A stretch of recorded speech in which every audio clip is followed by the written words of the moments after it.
More at a higher piece. 104.3 FM. Okay. 101.7 neat. 100.9 FM. Yen na wa Shep House Beka Junction Accra. Ye go Kumasi hello 101.5. Adeshima ma ya ma nyina ha bio. Kasebo ayensa Akan ena yede ebramui. Na enwekuo biada Roma wo mo ena aso asene ama yede awia prem to breakfast yeboyi ebramo. MTN 4G Plus and you open internet Johnny for Chemo and then you open another one that even if you would say MTN 4G Johnny for you may give up for one. We will say yes, MTN 4G Plus. Never go to the Herbal Center and to the TV Man capsules about the TV Women's capsules so every year. Now tell you TV Men, a member dear and a TV Women's capsule so a mad dear. So your banner unya bi no mo da bo pa TV soap enso e wuja so e de odi bi fa na ho na te unya safo na ta se kan ba di na de fa na ho bo so ne ti be no me enkoko tete ntoma ene nkonko se mpabo mo wanim enkongogu ase se wo pe bi obowura pharmacy herbal shop ne chemical shop bia obenya bi na wato ne dodo mu so obetima frɛ Suzy Herbal Center e wo 0247 111 671 0247 111 671 anampo 0246 578 750 0246 578 750. This way chocolate drinking so nyawo hia any sushi ena kwamrama for beka say just a matter of sterling unya unsu she na dugum ria ene on sterling ah na wan obetima no ba bia this way chocolate drink we ni nyuma eku a omukura ya she wia prem to breka se eboyi ye be kenkan ye di amamo na ye kai mo say social media handles no so eye adwuma pa woko Facebook eno Peace 104.3 FM Peace 104.3 FM ubetimi de wadwenche apa na fei akenkan de amawo se de be ya wonso ubetimi ache wadwen ewomu na ensem no de edimu akotene bi ene se Ghana mampanyin na nado danko akufuado de atu edwa se ebehia se asori no ene oman no enkabomu kese ne ayonkofa kese beba na timi aboa amampuntuo abomayi mu we continue na obabepie mu okutuka wiem hyegina bia na wanya krate bedi adanse se COVID-19 mpane no wa obi dada ene ho no mo amoi na ya wa opane ni bi na adenti na mpenfo ni abri Onimonyafo Samuel Abujinapo de atudwa se abra okopie mu wo apiate adan a wo ebubu ye esan ensem bia esi ye nyina ye nimsem eno no oche se okoye no de ode nani ahunu nani agye ho papa ne mu nkyeremu ye de beba so obi ko gina baabi no ka se breaking the eight ani so de hunu na ye twapia NMPP for no already twitwi won sesa enya de beba mu anipa no munsi ni hu na ye hwan ene ka sei Glorious Word Power Ministries International wo de krata epia bonten ensem bia epiepie ye e wo Ghana web no ye ba ne aba be kirem de omo so eka efa ho na okokopie mu akonfa no che aban ayaresa bia ya omo hwe asonyare eminimu na afei hwinimu no omu kirem omu hiamo apa intadonfo mekọ mo a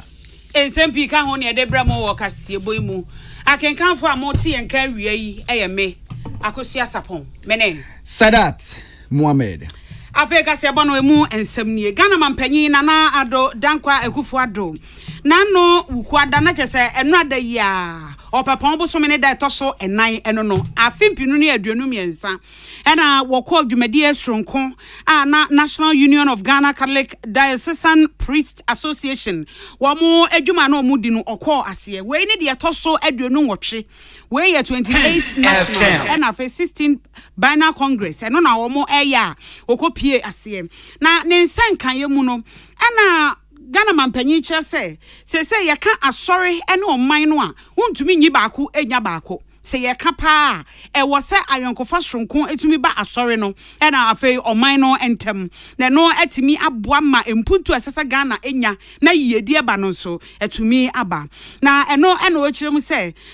ye hwe abodie mfiti ase a ene akuakuo ahodo wo mo a ne ka bomu no ma ba be ye oman no efri bre a ye beka se wiase nyina na so oman yi fiti nyamesom ase no nyamesom ene oman no ntam enkita hodie no da bia ye nka bomu nanso so se mpuntu obetimi akoso pa wo oman bia mu a asori no ene oman no wo mu hia ayonkofa sonko eno achi honhum de spirituality eno so ka ho bi na afei yede yen ho ebuo a sese yede ma yen ho no eno so aka ho eno boa pa ma ne tumi eye adwuma mampanyi akufo ado esan to aso e kire se obesra asori de se won koso anu mo mpaye wo bo mpaye ede ma oman no na oman no so ye ka sikasam ni oha ahodo bi a ye hiehyia no na Nyankopɔn eboa yen na etumi afiri ho. I believe strongly in the positive relationship between church and state. And I quote, "The legitimate separation of church and state cannot be taken to mean that the church must be silent on certain issues, nor that the state may choose not to engage or be engaged by the voices of committed believers in determining the values which will shape the future of the nation. I have relied on your support in seeking your intercession to address the myriad of challenges that we have gone through together as a nation, prominent among which was the management of the COVID-19 pandemic. I continue to ask you to pray for our nation so that we can surmount the current socio-economic challenges we face together. I'm determined to see a prosperous Ghana where justice and peace embrace, and which in fact is an essential part of the cultural mosaic of the many ethnic groups that make up our beautiful Ghana, are deepened and strengthened. While thanking you for all you do, may I entreat you to continue and preach about the need for solidarity, a key tenet of Catholic social teachings, which emphasizes the, quote, firm and persevering determination to commit oneself to the common good.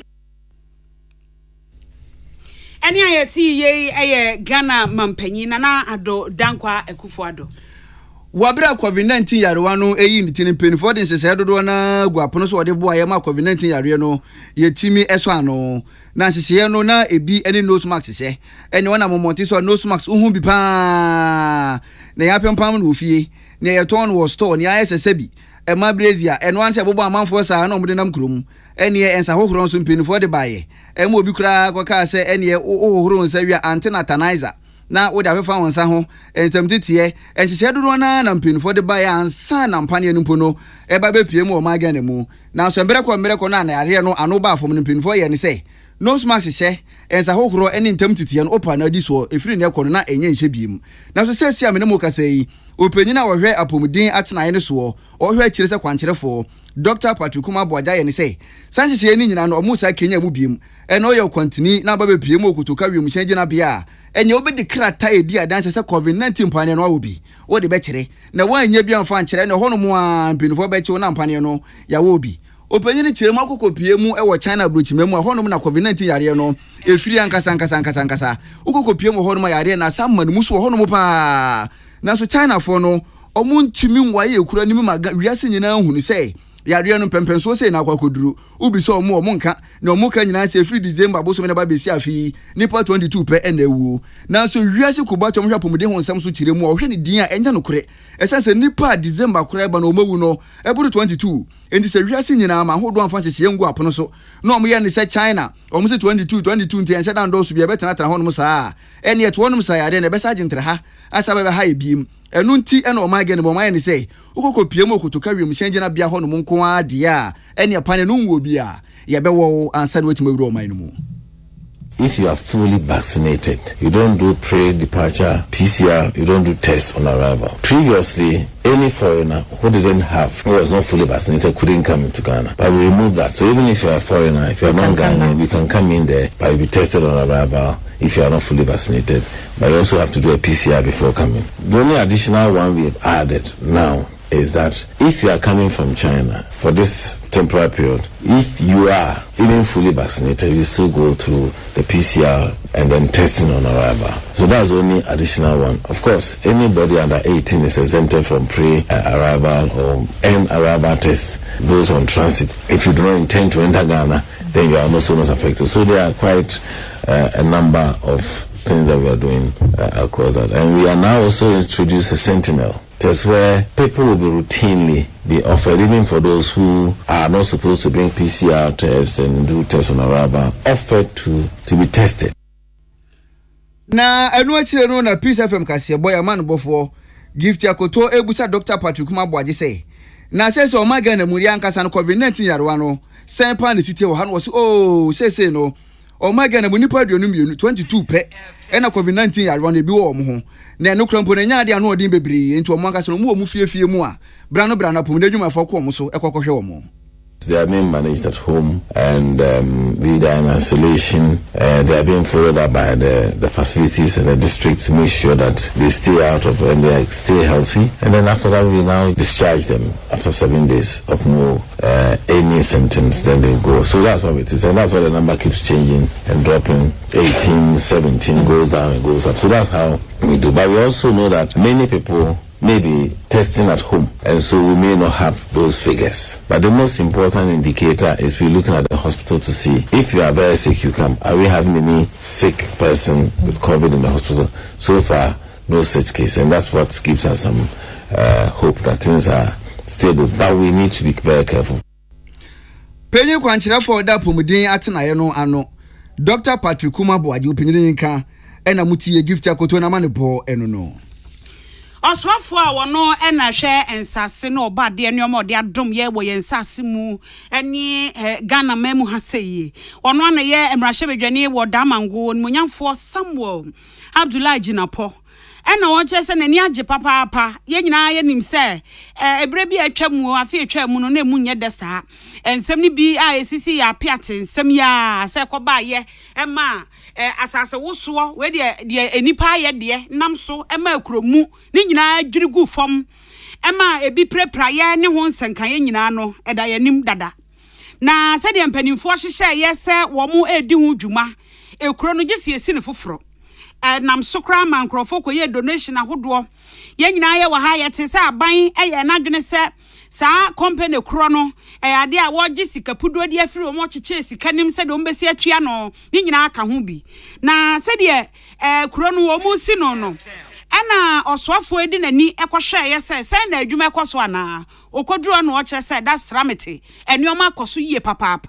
chese de odi nani ahu no nani age papa na abro okoduru ho no wo mu bodwa ketewa bi se de be ya wo betimi ama na kwa aba se waba ho na se de wo si kire ye se adwuma na wahunu no eye ne fe ena afei o ma chemu mienu eye phase 1 phase 2 phase 1 no ye ne fe nti onim se phase 2 no so ebe koso kama pa Meni asopa meni so agi enam se adwuma se bin producer ye de asie nim se ye bedi no se adwumadie no eno na omudi se adwumadie ni pepepe baabi a no mo so bedru ne no omapa ho kakra bi na ya hyehye ekuro na ye kyekye no into 2 phases no phase 1 and phase 2 ni edi kan ne se ebenya baabi amamo na se be modi mutiato eno na ye core part of the reconstruction